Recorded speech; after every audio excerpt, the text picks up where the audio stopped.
This week, Kumar and Emmet discuss Q Hayashida's violent but wacky manga, Dorohedoro. Why are these Western myths and tropes showing up in a Japanese comic? But first, help keep this podcast coming out weekly. Support the show at patreon.com/deconcomics. With your pledge, you can access hours of bonus podcasts, including an issue-by-issue discussion of The Amazing Spider-Man by Lee and Ditko. And you can join me to discuss the comic of your choice here on the show. Pledge your support now at patreon.com/deconcomics. This is Kumar. This is Emmet. And this is Deconstructing Comics.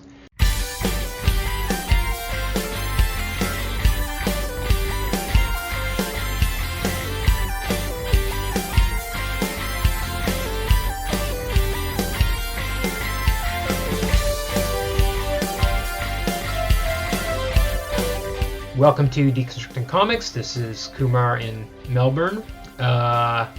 Emmett, so you've moved. Are you technically in Melbourne? I don't even know if I am really, because I'm out in the burbs. I'm in regional Victoria now. Okay. So I have been outside of the Melbourne lockdown for a month. So you found a loophole. Move. Yeah, exactly. The police stop you and they say, "Excuse me, sir, where are you going?" You go, "I'm moving house," and then they wave you through. Wow. Except for that one time I had to travel from Melbourne out here to I'm living near a town called Castlemaine.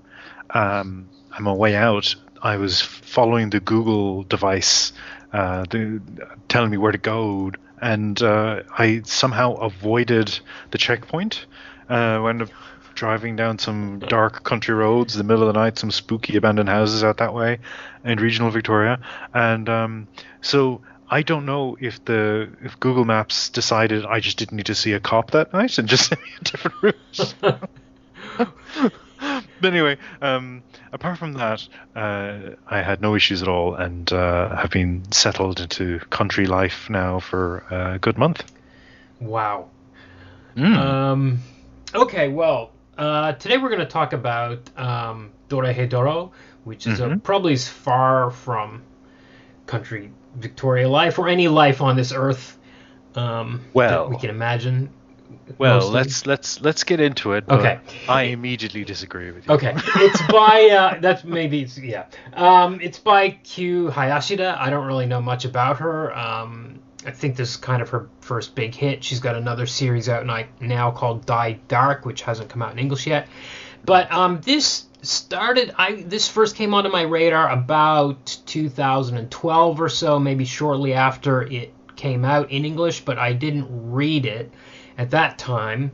And then now I went back through our old emails, and I found it on our to-do list dating back to about September of 2018 even. Oh, wow. Yeah. Wow. And anyway, so somehow it ended up there, and it was just kind of at the bottom of the pile, as everything's at the bottom of the pile. And then somehow you ended up watching the anime adaptation, which just dropped a little while ago on Netflix. So was that, how did you remember that it was on our list, or did you just stumble across it, or what was the... Not at all. In fact, I remember the interaction. I reached out to you and I said, I've just watched this incredible anime based on a manga on Netflix. It's so good. It's so crazy. It's so imaginative and funny and weird. I'm really enjoying it. You should check it out. Yeah. And then you quick flash got back to me and was like, excuse me, I recommended it to you a year ago. Right. It's on a list. It's on our to-do list. Like, you embarrassed me so quickly. But one of the reasons why I enjoyed it so much was I was watching this show about a bunch of characters, many of whom wear masks, trapped in a city that's full of pollution, disease, and all these horrible things. Yeah. And I was sitting in Melbourne in quarantine watching this anime going, I'm seeing parallels. Right. So, but how did you decide, I'm going to watch this thing? Did somebody recommend it to you, or you were flipping through stuff on Netflix, or what happened? Netflix's algorithm knows me well. Ah. It served it up to me with a trailer. and it was going, "You want this?" And I said, "Yes, I do, Mr. Netflix. Thank you very much." And I binged the hell out of this series. In fact, I just watched it again during the week, just in prep for this conversation, and I find it so effortless to watch. Yeah. How many episodes? I think there's 13. Okay. But a new episode just dropped. Okay. A week ago. Okay. So I find it really enjoyable to watch myself. But I think part of the enjoyment is I know if I was to show this to, say, a random person who entered my house, if I said, "Sit down here, have a cup of tea, let me put on Dorohedoro for you," they might run out of here screaming. Right. It's that, and that's what I enjoy that too. That it's something that's so niche, it's almost like it's just for me. Yeah. But I'm learning more and more that no, a lot of other people have been enjoying this for the last decade. You were just completely ignorant of it. David Brothers wrote about this in Comic Alliance in 2011. You didn't even read that article. So it's a very popular show within a certain audience. Yeah. It's so it's kind of a gangster horror, dark fantasy comedy, I guess is how we'd categorize it. In Japan, it would be called Guro, which is short for grotesque. So it's like kind of a gross out manga in terms of the dismemberments and decapitations and all that sort of stuff. In one scene, my favorite one, I've only read the first 4. I think you've read like almost all of it, right, or close to the end. Yes, so I have read quite a bit of it, and I actually just, because I was morbidly curious, I have not finished it, but I skipped to the very last volume. Okay. Because I just wanted to know. Yeah. How is this all resolved? Now, for those listening, don't worry, I won't spoil it. We're going to stick to the opening chapters because they more or less parallel the anime. Okay. So I'm imagining there will be people listening to this podcast who will have also just watched the anime and are curious about whether or not they should pick up the manga. Skip to the end. Yes, you should. Yes, I think we can stick to the first 3 or 4 volumes. Yeah. Well, there's something, I think around volume 3 there is a scene where the 2 of these mob enforcers effectively, but we got to go into this later. But for now, I'll call them mob enforcers. They create what's called a bully sandwich, or one of them does a karate chop on a guy on the top of the head, so he splits in 2 down the middle, and then they take the other bully and they smash the 2 halves of his buddy around him, and they say in tandem bully sandwich, which implies that they've done it before and they've got this thing choreographed. So they do it all the time where they make these bully sandwiches. But it's one of these comics where it's all played for laughs because it's so over the top and crazy and ridiculous. But you've skipped the best bit, which is that there's then an immediate smash cut to a scene where they're all enjoying an ice cream together. Yes. Covered in gore. Yes. They haven't cleaned. Yes. They're covered in blood. Yes. And they're enjoying an ice cream. Yes. And well, let's skip right ahead because this one guy in particular, Shin, who he's kind of looking for excitement. He's kind of bored with the world. So he's extremely violent, but not in a Tarantino character kind of way. He's just like, I wish things could be more exciting, but he's also the one that kind of offers the ice cream to these other people. Like, he has that kind of side to him as well. Anyway, so we've got to describe a little, somehow, this series. And I think it was really interesting to me. So I read the first 4, and then I was like, oh, should I keep reading to 8 or go back? Because based on how much time I had. And so I went back and I read the first 4 again. And it's interesting how much is loaded into the first chapter, just like the first 20 or 30 pages. So it's in a world where a city, which is it's like this overrun, crowded, polluted city. It reminded me of the Kowloon walled city, but it's supposed to be in Japan, or some dark fantasy version of it, called The Hole. And there's kind of a parallel world where there are these people called sorcerers, and the sorcerers travel through portals into the hole to do practice experiments on the civilians in the whole, and they use them as guinea pigs. So Yes. they're the whole citizens are the second class citizens. We don't really, in the first 4 volumes anyway, we don't really know what they do with this, what they're practicing for, or what they then apply these skills to back in their own world. But anyway. That's all setting up Right. the world building that is to come when we get to the sorcerer's world. But as a reader, you're immediately confronted with this scale of sheer injustice and victimization and oppression. So immediately you're on the side of the people in the whole and our heroes, who I'm sure you're just about to introduce, who are fighting back. But and I just want to quickly touch on this. Kyu Hayashida, what I love about her work is that simple ethical good versus evil divide is almost immediately reversed. Yes. And then reversed again, and then reversed again. And as I've skipped and jumped through the series, and I want to sit down and do a dedicated read now of the whole thing. But as I've noticed she keeps doing it. It keeps happening. Yeah. And that's what's so enjoyable to me, because yes, narratives focus on good versus evil are simplistic and morally, empty. Whereas if you can elicit an emotional, ethical reaction in your reader, and then just make that more and more complicated for the reader, that's an experience I enjoy. Yeah. Well, I mean, especially Shin, who we were just talking about, who is the enforcer, maybe the most violent of the bunch. He has this backstory where he was victimized by the people in the whole, by these kind of vigilante gang, what was they called, the neighborhood patrol or something they were called? Neighborhood watch, yeah. So, and then he's kind of, I don't know, all the bad guys they're not that bad. They're likable and they're funny, and the bully Sandwich is to protect these other two that were being bullied. Yeah.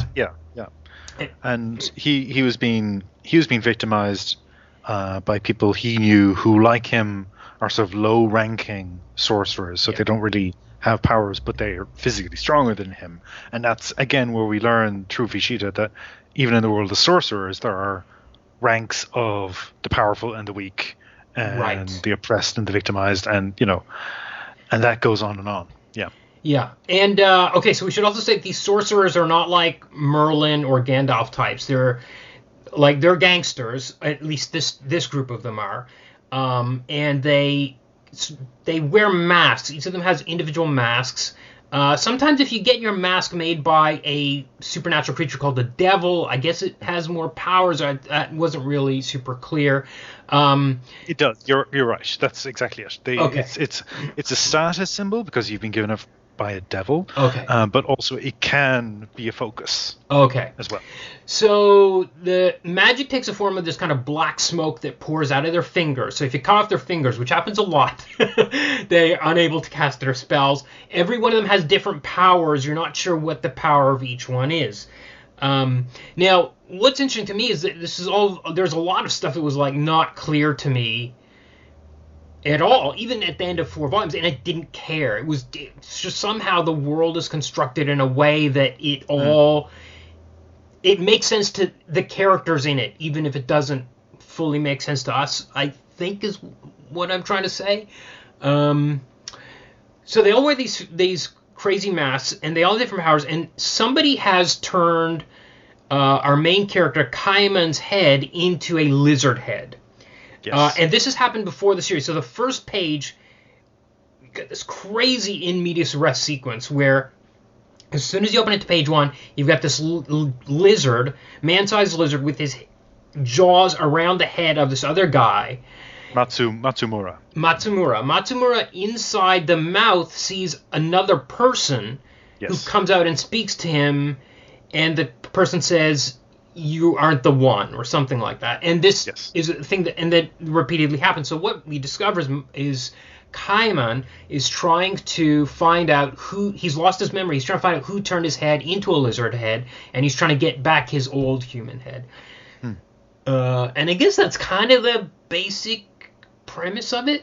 I mean, I would also mention that Kaiman's best friend Nikaido, who runs a gyoza bar, and Kaiman's obsessed with Gyoza. Yeah.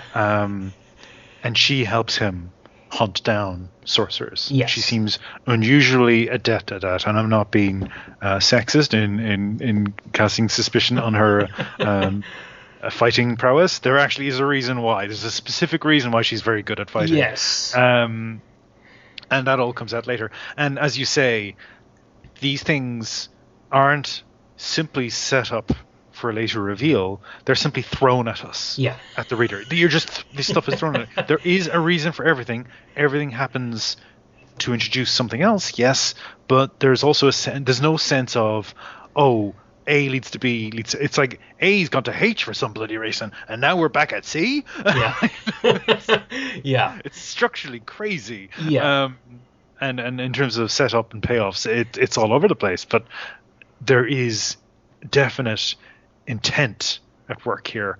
And I guess why I'm excited by Dorohedoro is I'm excited that here's an author who has just discovered she enjoys these things and she's just laying them out and she is daring you to come along for the ride and enjoy them as much as she does. I'm really surprised that it's gotten past the editors of the manga magazines, because they're usually have a very tight rein on these creators.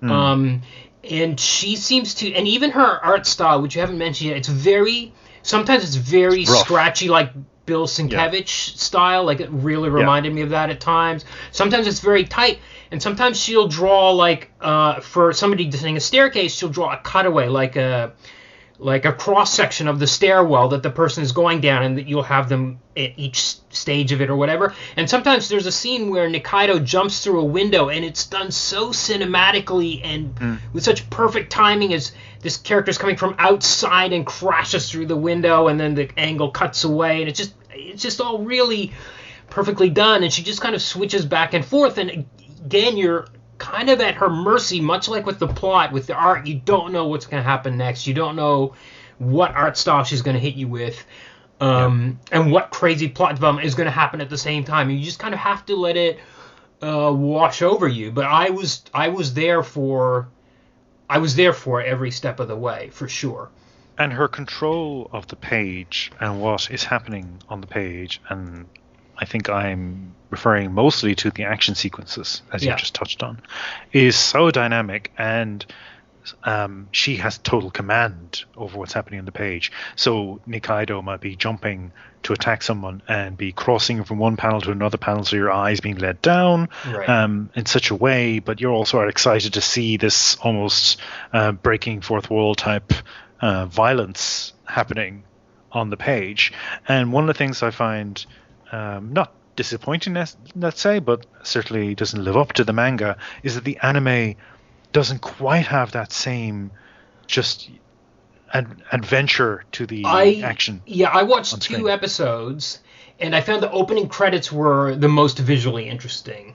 They're amazing. Yeah, that was kind of where they were like going, but during the 20-minute slots that I watched, they were never really going visually crazy the way they did in the opening credits. And I think that credit sequence is kind of got the vibe of the comic more than anything else in there, I think. Yeah. And the amazing score by I think they're, I don't know if I'd refer to them as a band or a collective, but No Name is the title, and I've listened to the score on Spotify a number of times because it's just so pumping. It's great. The music is so good. Right. Okay, so maybe another thing. So maybe a way to get in is to talk about some of the other characters, or do you want to try to go into more of the plot, or I don't know how to approach this book because it's so kooky.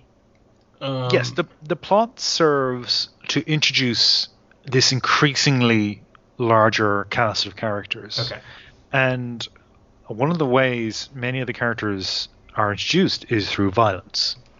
Right. And then we are typically made to relate to them through affection or food. Right. And what I wrote a article for Soda and Telepaths about Dorohedoro just last week, and I didn't really spend a lot of time on this because I didn't want to scare off the normies, but what what I really enjoy about the manga is this idea of disgust or the abject Yes. and pleasure and taste, and the slamming together of these two things Yeah. in the manga. And I feel what Hayashida is doing is setting up these moments of revulsion and disgust. You mentioned the bully sandwich, and then we cue up the ice cream. Yeah. So you go from disgust and gore, and then you have pleasure Yeah. and sweet tasting, and you experience that almost like a whiplash as you turn the page.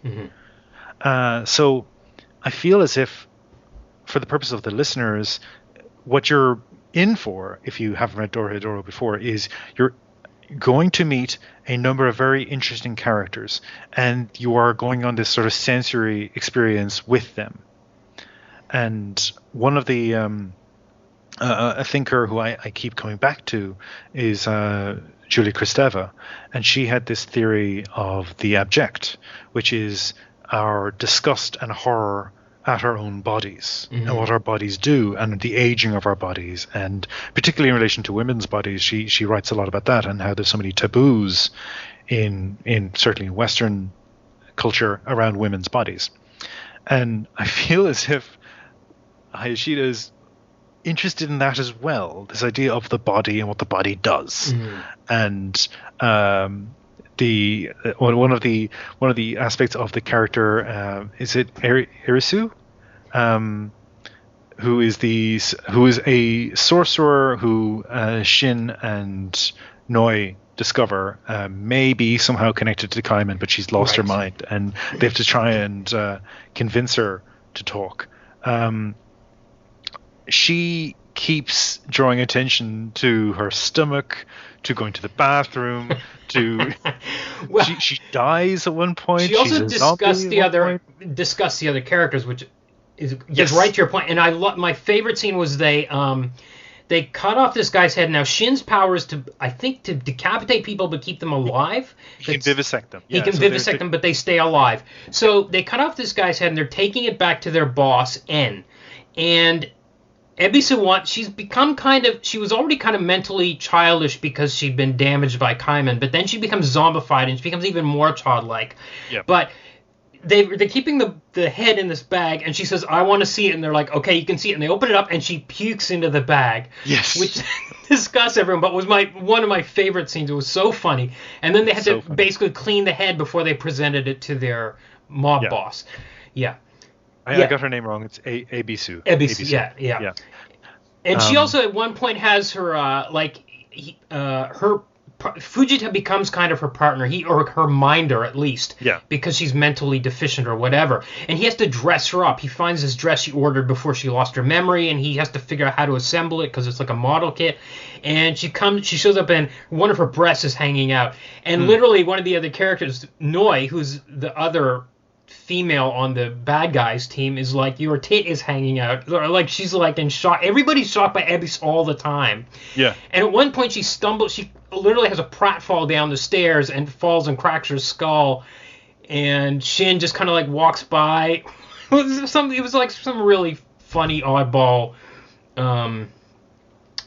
hijinks of that sort. But yeah, everybody seems shocked by everybody else's grossness, in fact. Because N turns things into mushrooms, including people, and then they find out they've been eating these mushrooms that were formerly people, and they're totally grossed out by that. And then so there you go again. You've got this idea of the mushroom. N, the most powerful. We're told he's one of the most powerful sorcerers there are, and his power is all about food. Yeah, he can create mushrooms. Yeah. Okay. Fine so far, but then it turns out that he uses them to horrific effect. So you can have people's bodies being torn apart by mushrooms, or mushrooms bursting out of you, or mushroom monsters being made out of corpses, and all these things. So you've got this juxtaposition of food and things that taste good and things that sustain us, and then you've got horror and bodily rot and decay and pain and all these things all at once. And he seems to represent that because he's the most powerful. He has both these things in balance somehow within him. But the Ebisu as well, because she is such an anarchic spirit within the comic. a lot of the time she talks about her body, and she talks about Noi's body, and she talks about other women's bodies, and how Fujita is weak as well. She talks about him because he's a weakling. And this cues up a lot of moments in the comic which are fan service. Noi is a very well-endowed butch woman. Like, she's very, very muscular, but she's also framed in a way that's at times fan servicey, but there's also this sense of she doesn't give a shit what you think, which is that's what makes her so compelling. She's on her own track completely. Nikaido's kind of the same. So there's two. We got Nikaido on the good guys, quote unquote good guys, and we've got Noi on the bad guys. They're both hugely muscular women with bowling ball sized breasts. And coming back to the mushroom thing, there's a very interesting a moment where Nikaido gets hit by the mushroom gas, and her top pops off as a huge giant mushroom bursts out of her back in the same panel. And it's really like this super gross. It's like, oh, you almost caught a look, but at the same moment, this giant gross mushroom has emerged out of her back, and it was really stuff like that was happening all the time. And it's interesting, the fan serviciness of it, because Shin has a couple of moments where for whatever reason Noi has her top off or whatever, and he is like, he always turns his back, or like, it's at least in the first four too, there's almost a will they or won't they with Kaiman and Nikaido, but they're always denying it. I don't feel like it's denial. It's not denial. I think Shin and so there's this parallel again. Yeah. Between the two sides, or whatever. That gets more and more muddled as we go. Yes. But Shin and Noi have a pseudo romantic relationship, but they're partners, and she keeps referring to him as sensei, and they work partners, we should say, or sorcery partners. Well, it's more, it's gangster partners. Much more involved than that. Yeah. They're bonded together, right, through this ritual that the devils force them to go through. So they have this connection.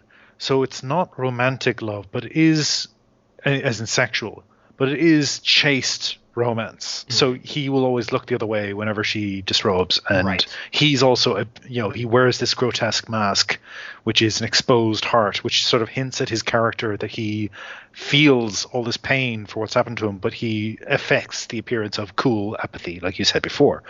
But beneath that mask, he's a beautiful boy. Yes. Like he's this sort of sweet looking boy. Who blushes whenever Noi is showing a bit of flesh. So that's the closest thing we have to romance, really, and it's almost like a courtly romance. It's this idea of these two characters who are on a quest together, and they'll do anything for one another. They're bonded, but there's no sexuality as such. And then Kaiman and Nikaido, they're best friends. Yeah. That's their relationship. Yeah. And it's profoundly based on the idea of them being friends. Yeah. And the friendship is the only thing that matters to both of them. Like, they'll do anything for one another. But again, it's not romantic in any sense. It's they love each other as friends. And I really like that, because again, Hayashida has just thrown out that idea. Like, in every plot there needs to be a romance. There needs to be a couple. And there aren't any. But the story is full of partners. Yeah. And partnerships. Just none of them are, strictly speaking, what we'd recognize as heroic romantic love. Yeah. It's just not there. Yeah. Coming up, the dancing lizard-headed dude and other comedy bits. Western mythology and tropes in a Japanese comic, and maybe references to American horror movies, and more. Thanks to our supporters on Patreon, another set of classic early episodes of Deconstructing Comics have been unlocked, and I'm putting them back on the site in reverse order. This week I'll republish number 42 from September 25, 2006, in which Brandon and I discuss DMZ by Brian Wood and Riccardo Burchielli. Find the classic episodes on our Facebook and Twitter feeds. by choosing the earliest month listed in the sidebar pull-down menu at deconstructingcomics.com, in publicly available posts on our Patreon page, or in the Patreon smartphone app.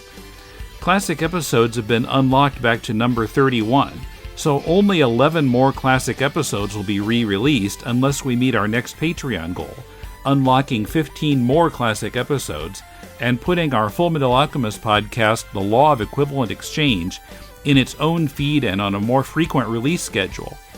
Check out all our goals and help us reach them at patreon.com/deconcomics.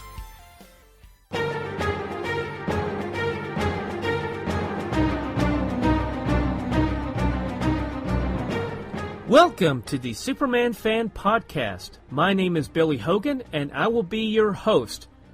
Before we begin our journey through the time barrier, please ensure that your red indestructible capes are securely fastened around your necks so that we may all travel safely into the past to explore the Silver Age adventures of the Man of Steel in the pages of Action Comics, Superman, Superman's pal Jimmy Olsen, Superman's girlfriend Lois Lane, and World's Finest Comics.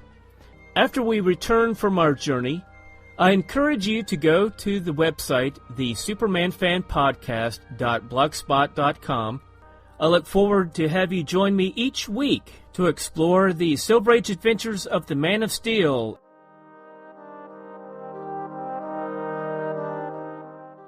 Okay, let's go to... so we talked a little about N. He looks a bit like Immortan Joe from... You watched that YouTube video too? No, I didn't. Was there something about that?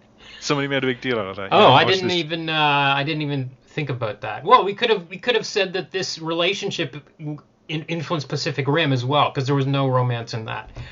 Okay, any other characters that we haven't talked about? We talked about Ebis a little bit. I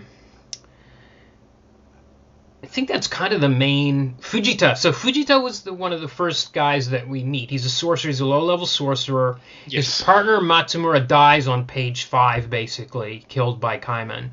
And then he's kind of on a hunt for revenge. Oh, and this leads to me, one of the most amazing sequences in Volume 4. Suddenly we get a baseball plot line where Fujita has come to the hole to get revenge. He decides he's gonna kill Kaiman once and for all to get revenge for Matsumura.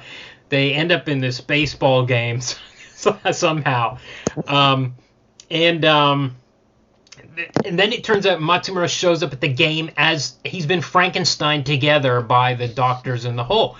There's so much hilarious stuff, because before this it's established that, watch out, there's quicksand between second and third base, I think it is, or something else. Like, what?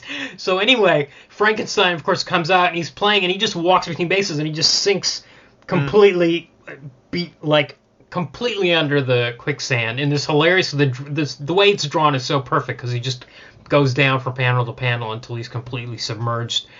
The whole baseball sequence was amazing to me, because it kind of encapsulated what's great about the series, and that so much stuff gets thrown at you. Like, when Fujita decides to sign up with the opposing team, he meets this doctor who's got all these needles in his head, and he's like, what's with your head? And he's like, anabolic steroids. Do you want some?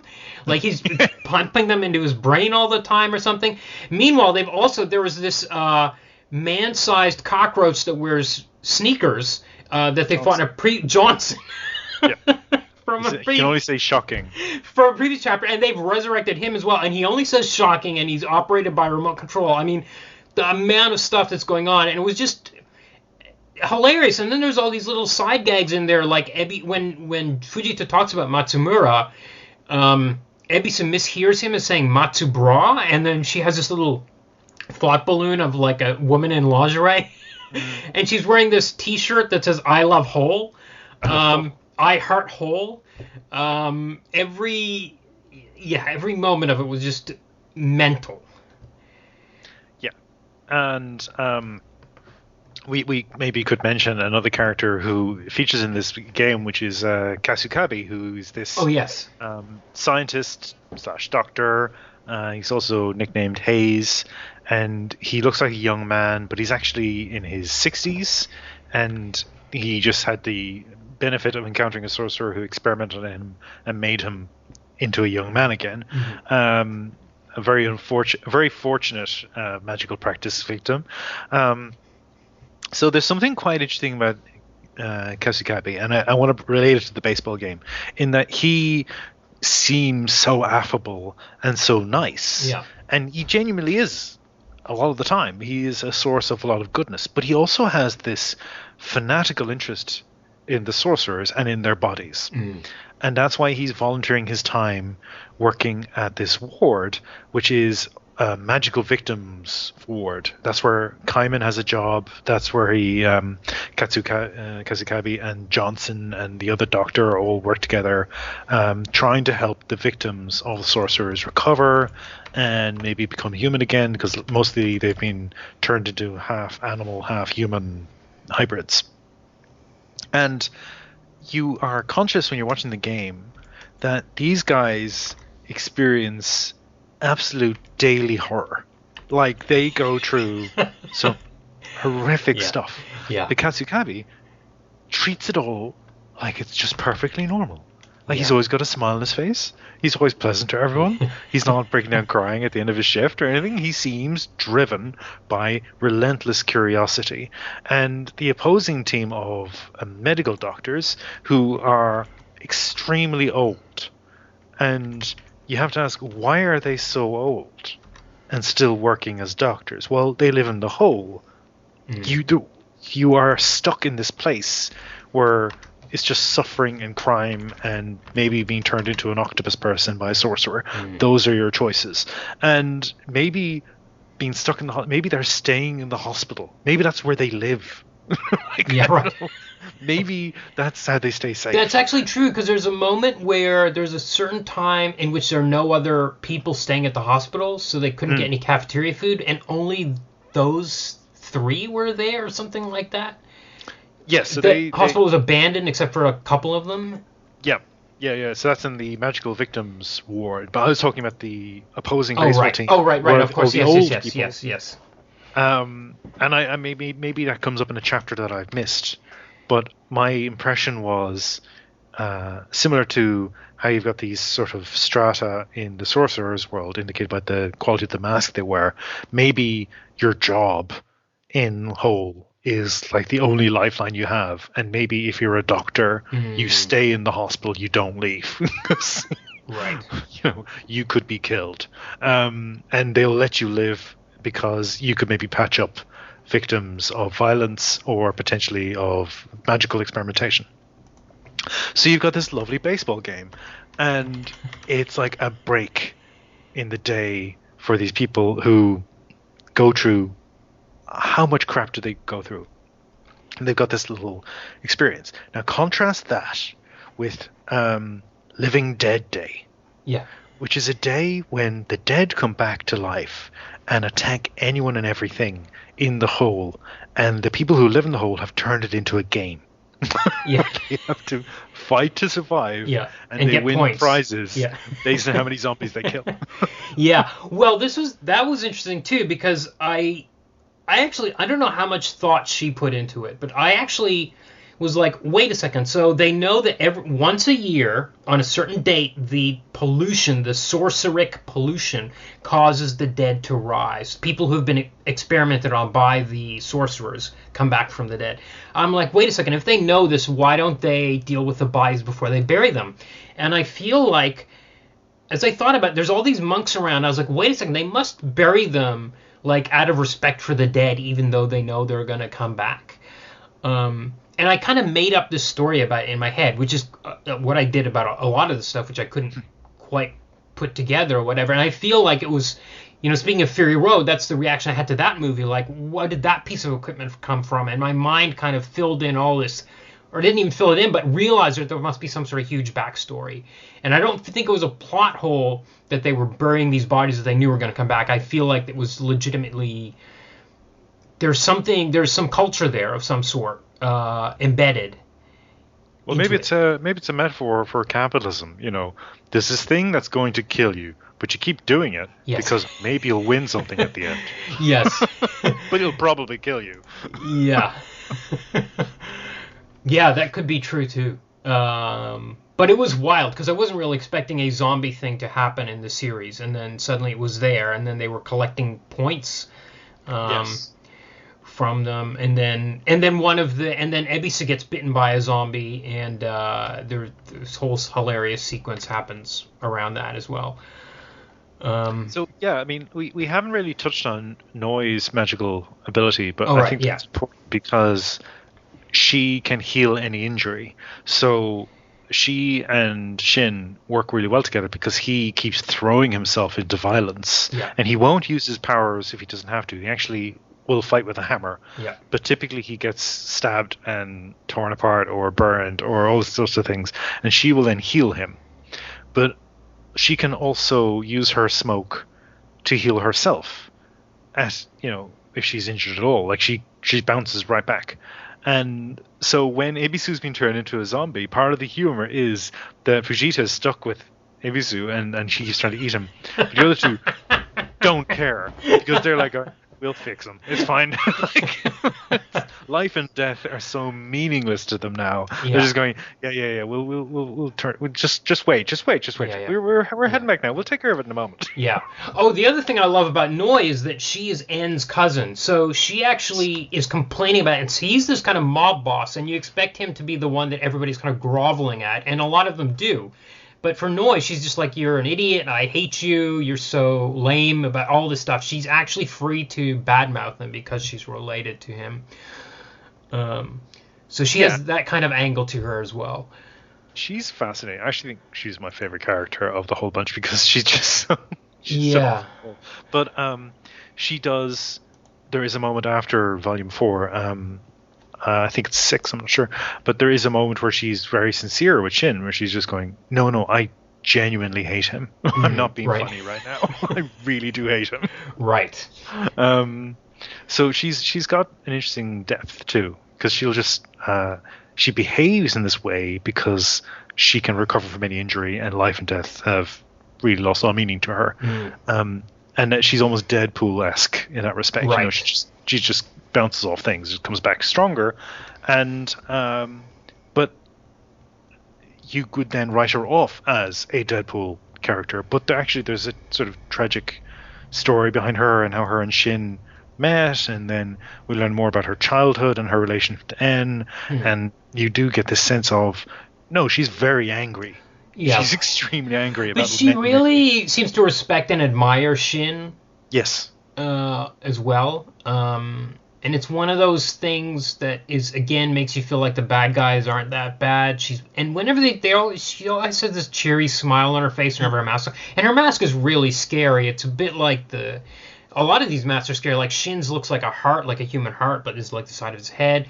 And Noi's is it's like I described it in the article for Soul and Telepaths as like a fetish leather gear covering a decaying mouth. It looks like the Cronenberg mask from Nightbreed, from Clive Barker's Nightbreed. It's a bit like that. It's a really scary thing. Also, the weird thing is Shin's mask, he wears it backwards, so the teeth are on the back most of the time, and he's not actually supposed to wear it that way, but it's just this weird quirk that's mentioned sometimes. But sometimes it looks like he has eyes and a mouth on the back of his head because of the way he wears his mask. There's one character shows up with a turkey head. Turkey, yeah, the character's called Turkey. Yeah, he's just got like a turkey you would put in the oven on his head. A bit like everything's a bit like something else, but it's a bit like that Mr. Bean sketch where he gets his head caught in the turkey. I think it was a Christmas episode or something. But anyway, okay, what else do we? I'm just looking through my notes are very random on this, so. Can I touch on something that made me laugh out loud when I read it last night? Yeah.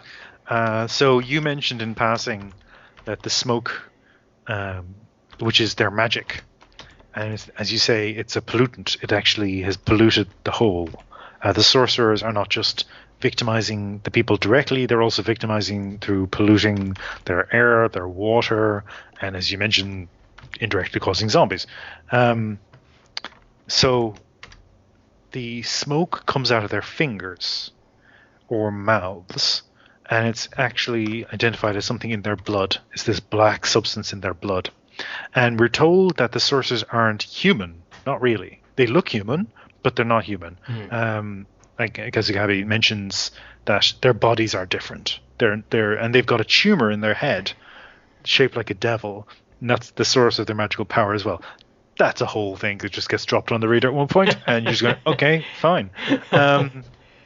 But the bit that made me laugh out loud was when you're looking for their veins that have the smoke in them. Yeah. They're called fumiliaries. Yeah. As in fume. As in smoke. Yeah. So smoking capillaries, I guess. Smoking veins that smoke. That's what they're called. And I just go, that's just great. Yes. Okay, I wanted to mention another thing that I really loved, and I guess we've talked about how funny it is, but all the background gags, almost Mad Magazine style background gags, where something will be happening in the foreground, and in the background, like Kaiman and the doctor will be fighting over some sushi that's been brought in, or just little touches. Like I love, so at one point Nikaido goes to see a demon or devil called Asu, and she goes and sits on the floor, and Asu sits on the floor with her, like up against the wall, and it's this weirdly casual. I almost didn't notice it the first time I read it, and the second time I was like, whoa, this is like a fascinating way to stage this scene. All those little touches. Ebisu has a lot of them, like where she's photobombing. There's one point where I think En's making a painting and she photobombs it, like she's in the way of the model trying to get in there. Yeah. All those comedy beats, and they're just all over the place. And there's one, another thing, I guess it's not really a throwaway, but there's a chapter title page where we get 24 panels of dance steps, of Kaiman doing this dance in 24 steps.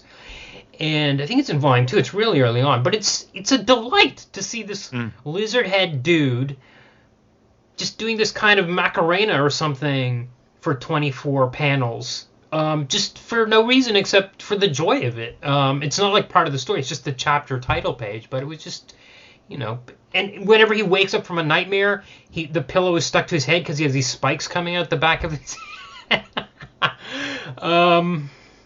And then even at the end of each volume, there's the OVA, or like extra material, which is like a short story set within the universe where even wackier things can happen, and they're usually for comic effect. Sometimes they're introducing events from the backstory that let us know more about these characters, but usually it's just like a comic sequence that's clearly just meant to get a laugh out of you. But one of my favorites involves the Token Gyoza, who becomes a character in their own right at one point in the series, and that whole stuff is just crazy. And the Netflix episode, which dropped this month, was a bunch of the short pieces from the end of the volumes all stitched together into one episode. Wow. Yeah. I love the one with Ebisu trying to get into a family photo. So she learns that N has family photos. He gets pictured when people join the family, the mob family. He gets photos done with them, and it's colored in this really strange way where it's just like yellow or green in spot colors in random places. So it's not the same thing it's not like her skull. Oh, we forgot to mention her mask is a skull with a license plate on the forehead for whatever reason. But she's this really like skinny, like beanpole girl. But anyway, so it's not just the skull that's colored yellow or green every time. It's just it might be a whole panel might be splashed green or yellow, and it's just like that for 10 pages. But anyway, I was going to say it's not even there's some comedy bits in there, but it's really kind of a little touching story about how she wants her photo taken because she's part of the family, and En's like, you're not part of the family. And then I think Fujita's like, I managed to rope in the cameraman, and then they have this group photo at the end, and it's really sweet and adorable, and and there's so many, and that's like a bonus story. It didn't even run in the serialization of the magazine. It was only in the collected editions, so it was really fascinating to me. Hayashida, I think she's in the head of all these characters. She knows them. Yeah. So I feel like we know them because of that. She's managed to communicate it really strongly. She takes the time with each of them. I mean, I think there's 23 or 24 volumes total, and I only got to 4, but I really got into some of their heads, I think, even in that short amount of time. Yeah, they all have agency, and they all have things they want, and we get to know them very quickly, and you come on board with those things that they want too, because you are invested in them. That's what I mean about how this series just thrills me, because there's an intelligence at work here. There's a sort of setting in motion of all these many, many different pieces, and it does flow. That's what I find so interesting. Yeah. She's juggling all these balls, and she's not dropping them. So we've talked about the art too, but like the use of color that you just mentioned, I find her use of color in certain, because it's mostly black and white, but there are occasional passages where there's this oversaturated use of color. Yeah. And those ones often too is when she gets most crazy with the layouts, where it's just like a collage or something like that. Yeah. Yeah, it's almost graffiti-esque at times. Because that use of very bright reds or oranges or yellows in graffiti, or green, which is meant to catch the eye and stand out against brick. And it's a dark material, and that's what she seems to be doing. This idea of color which doesn't suit the material, because you're not supposed to. It's too bright, it's too bold, it's too garish. And that's what she's going for. She wants that. And there's this line, I'm not spoiling anything, but like from the end of the book, there's this sort of coda from the author, where she's sort of addressing the reader, and she talks about how everything is chaos, Right. And there's this idea that that's not a bad thing. Yeah. Everything, it's not a good thing either. Yeah. Not necessarily. I mean, people experience pain and suffering and all the rest of it, but, chaos isn't necessarily bad.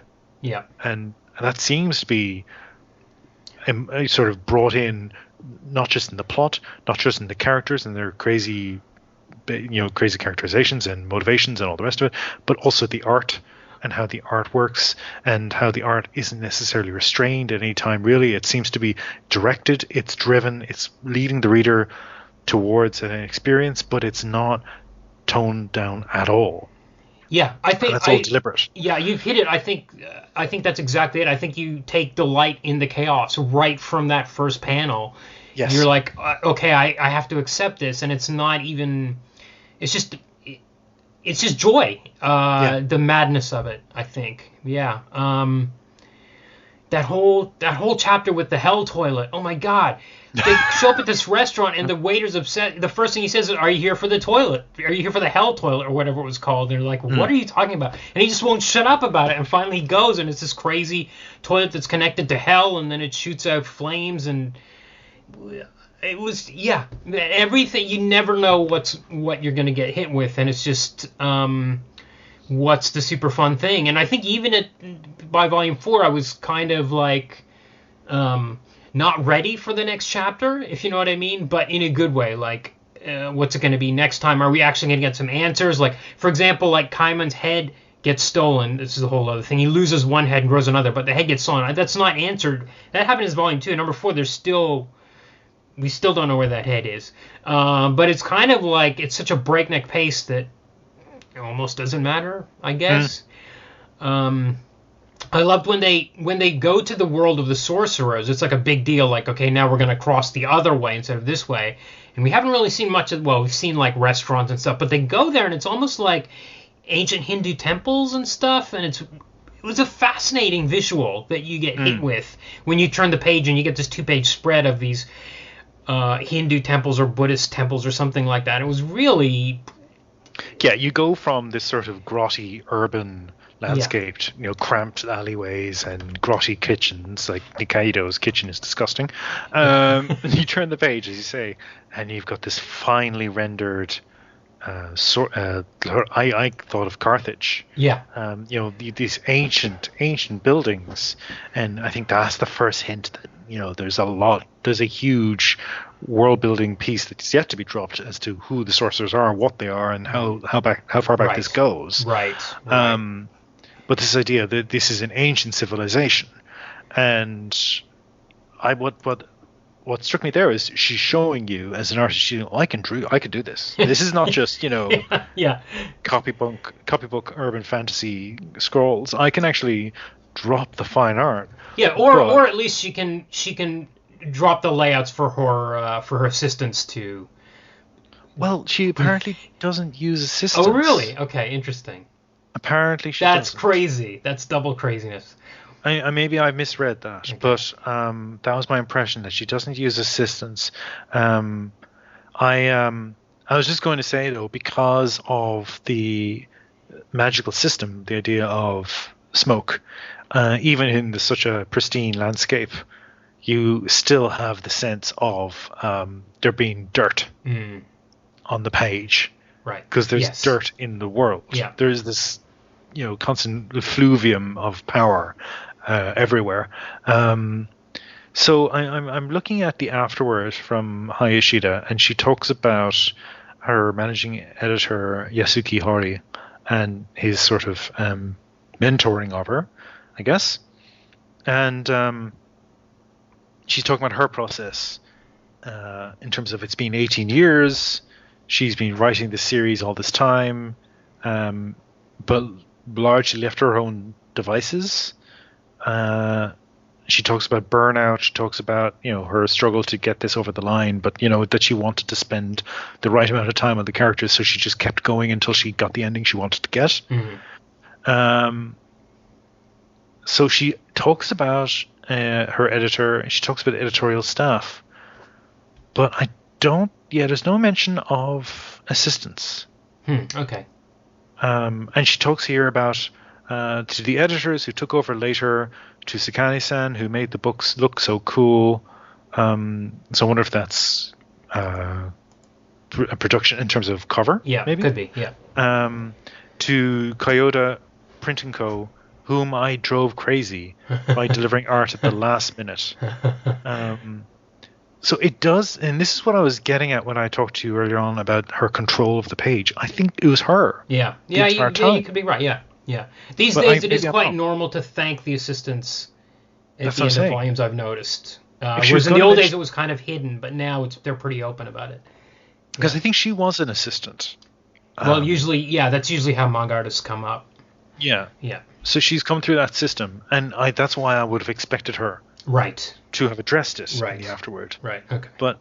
And I've read somewhere online that she doesn't use assistants, and this is kind of the idea that no one knows who Q Hayashida is. Yes, that too. Yeah. Yeah. So we don't know. Like, maybe Q isn't a person. Maybe Q is actually a group of people. Maybe there is a team. But that's all speculation. Yes. I think it's a person, and I think it's somebody who just is Wikipedia seems to think she was born in 1977, which sounds like one person, but who knows? Yeah. But the image used for Q Hayashida is not her; it's a model. Right. It's a model or Japanese actress. I'm not sure which. It's a whole other person. Did you feel it was anything about it was Japanesey? How do you mean? Or did you feel it was universal? Or we were talking about universal. We were joking at the very top about how it was very unlike Country Victoria, and then you were like, well, there's this and this. There's just some, there's a moment where I think they were talking. There's a chapter when we get Shin's backstory. It's recounted by the doctor and the scientist whose name I can't remember. Kasugami, yeah. Right. So they go through the story, and then the last panel of that chapter is Shin sneezing in the sorcerer world. Now that's a Japanese wives' tale where if somebody's talking about you sneeze. Yeah. So there's little touches. I think in the whole they use yen as currency. Yen. Yeah. There's a few Japanese names like Fujita, of course, and Matsumura. So I don't know. I don't know what I mean by is it. And I understood devils to not be Christian devils. I understood them to be like principalities of a different belief system. Although they weren't. The number 666 keeps turning up in almost a jokey way, like a junior high school kid would think about satanic stuff. But that's kind of what I've always been interested in, the use of Christian mythology and iconography in things like Attack on Titan as well. Yeah. You have this awareness, or Helsing as well. There was this idea of the crucifix, but it's treated almost like this exotic symbol. And I've always been interested in that I think what Dorohedoro does is it's clearly aware of Western culture and occasionally touches on Western horror tropes, like the Living Dead Day, for example, has this immediate note of recognition as far as, it's Night of the Living Dead. Right. But it isn't. It also is connected to what I would assume are sort of folk traditions of ghosts and spirit walkers and all this within Japanese culture. Yeah. On particular days. And the monks are there. Yes, exactly. Yeah. And so I had the sense of it being a separate culture that treated Western culture as something else outside. And that was kind of what was intriguing to me. I won't name the website, but I did see an article about I did do some sort of cursory Googling about Dorohedoro during the week, and I found a website which had a piece comparing or claiming to source all these inspirations from American horror movies in Dorohedoro, and I don't agree with that at all. Because I think no. I mean, I think it's entirely separate. When there's a moment, especially when they go into the house of, I'm sorry, I keep forgetting his name, the guy who's researching the sorcerers. They go into his house. He's not there. They're like, where is he? And Kaiman is worried about a ghost. He's not worried about zombies. He's scared of ghosts, though. And this thing hangs down from the ceiling, like head first, hanging upside down. We see its hair, and then and Kaiman freaks out. That's a very Japanesey ghost type image. It's the kind of thing you see in The Ring or Ju-on or stuff like that. That is very specific, I thought. Yeah, definitely. That's another thing that I thought was very Japanesey about it, and some of that kind of stuff, and the monks hanging around and all that kind of stuff. It seems it's a bit jumbled up, I guess. Yeah, and I was curious about the translation, because obviously I don't speak Japanese, and I read this in English, and I did catch one or two typos, and I did wonder how accurate was it as a translation, as far as making it something that a Western reader would understand, because there are moments of dialogue, or there's the use of fuck in the series, the way they swear. Yeah. There were times where I was going, this looks affected. Like, I don't know if that's what that character is actually saying. Right. I don't even know if it works at this moment, but it maybe would work for a Western audience, And how did it compare to the anime, which you watched? Well, I watched it with subtitles. Right. And did you get a different vibe from the subtitles than you did from the manga? I think well, it's a different experience. Okay. But the main thing I took from it was Kaiman's voice. Okay. The voice actor in the anime who voices Kaiman, and the Japanese voice actor, is so into it. And there's this mania to his delivery, his vocal delivery. Have you watched? Do you watch the? I watched 2 episodes. I watched the Japanese one with subtitles. The way he moans and groans and guzzles on the food, and Nikaido! Nikaido! He's screaming her name all the time, and there's this sort of mockery in his voice too, but also like a plaintive note almost. And I was going, his performance is so over the top, but that's who Kaiman is. Yeah. Kaiman's a man with a lizard head. Yeah. And he's pissed about it, but he'll make time to eat lots of goyas and drink beer.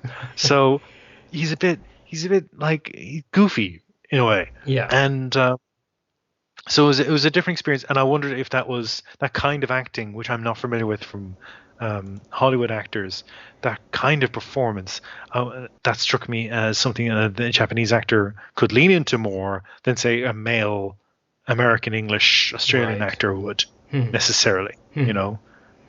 That was an experience I had just in terms of the anime. I couldn't get through an episode dubbed.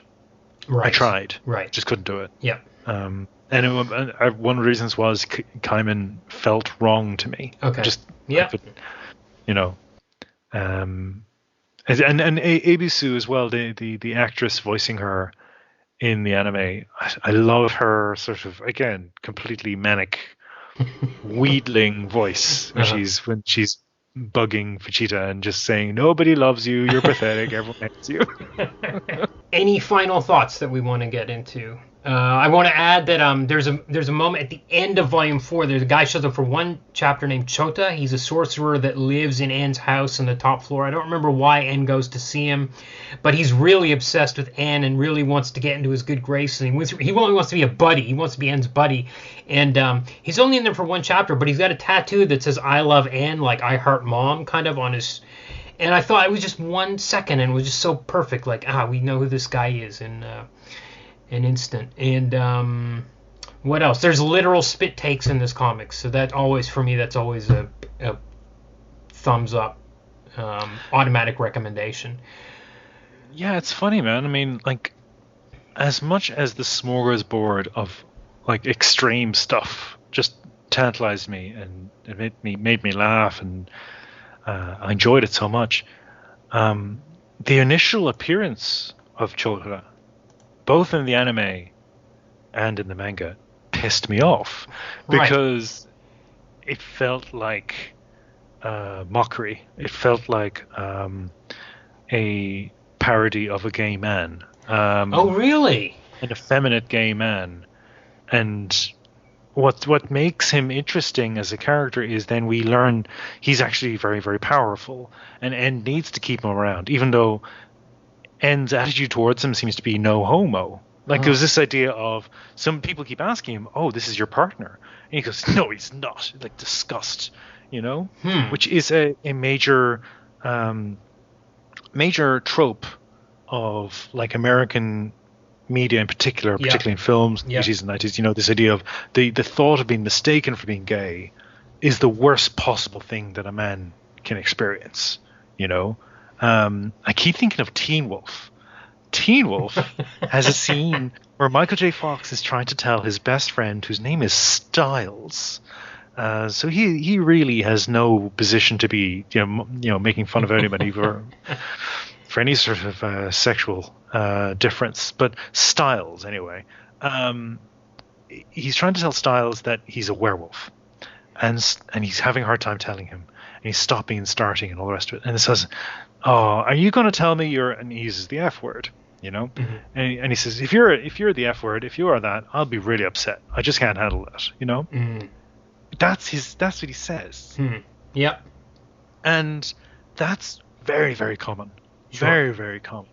And that's what I read the initial encounter between En and Chota as. Here is a man who's in love with another man. He's got a bird head mask. It's a mask, but he lives in a gilded cage. Yeah. In the heights of En's, like, he's kept away from everyone. Yeah. And there's this sense of him being En's dirty little secret almost, he's putting him to one side. And I just really didn't like it. And I haven't read as much of the series as I'd like to. I did notice he's still around in the series later on, but I haven't actually followed on from the chapters that the anime ends on, where the Chota does something. I don't want to spoil, but he became more interesting to me at that point because he makes a decision and he does something, and it makes him a more interesting character. And I was going, okay, so he's not being written off as a joke. He's actually going to do something, but I don't know where that's going, and maybe it'll piss me off. I don't know. I didn't get that reading, but maybe I should reread it again, because I saw it as a kind of, he really wanted to be his bro, his best buddy, but maybe he literally has a heart tattoo. He does, yeah. But I just read that as I heart, and I just thought it was a super funny gag, like the rest of it. and he gets excited by Shin and Noi, and he's like rooting for them to be a couple. Like, he really wants them to be a couple. he's shipping them, as the kids say. So there's this sense of him being effeminate. He's overly emotive. He's overly into romance. He sort of hangs off N like a blushing bride. You know, there's all these sort of tropes of a mockery of effeminate gay men from media that I've encountered. I saw that being represented here, and that pissed me off. Right. But maybe Q Hayashida is taking this a whole other direction, and I just haven't got to it yet. But that is something that did stick in my craw a bit. Okay. Any last words? This is a great series, folks. Get it if you can. I had a hard time tracking down a copy. I finally got it from Kinokuniya in Sydney, which was a great bookstore, and they have a fantastic manga selection. So you can't get this digitally from Comixology or anything like that, which is odd. But you can get it from Kinokuniya. I'd recommend folks check it out.